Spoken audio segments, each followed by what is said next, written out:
Everyone, welcome to Third Eye and Truth.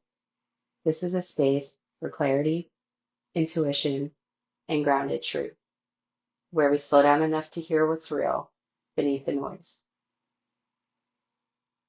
If you're listening to this, something in you already knows.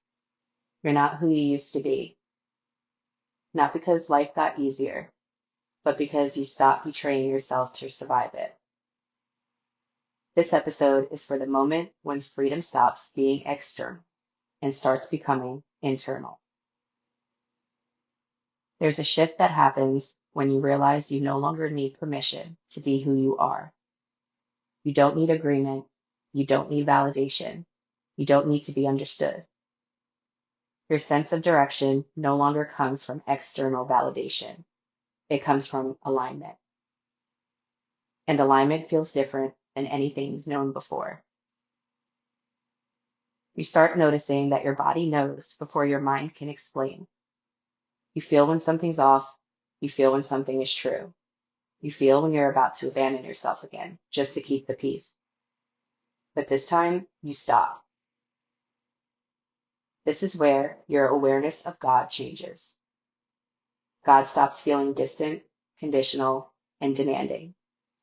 He becomes more present, steady, quiet, and unmoving. You realize you're not being pushed, you're being guided. And guidance doesn't yell. It doesn't rush you. It doesn't pressure. It brings you calm. As you move into this alignment, something else becomes clear. Not everyone around you can accept this version of you. Some people feel threatened by your peace.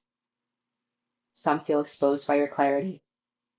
Some preferred you when you were easier to access, easier to influence, and easier to pull off center. And that can hurt, especially when it comes from people you were close to. You might notice resistance, subtle comments, distance, confusion where support used to be. Not because you did something wrong, but because your growth no longer matches the role they were comfortable with you playing. You don't need to shrink to make that easier for them. This is where life gets simpler, but not necessarily easier. You start choosing truth over familiarity, peace over approval, integrity over attachment. And yes, some connections do shift. You don't argue with that, and you don't force understanding. You let alignment do the separating. Internal freedom doesn't mean you're never afraid. It means fear no longer leads. You don't make decisions from panic. You don't chase what's unclear. You don't stay where your spirit feels tight. You trust what feels steady, and you move where there's peace. Your purpose becomes clearer here, not louder, and not something you have to prove.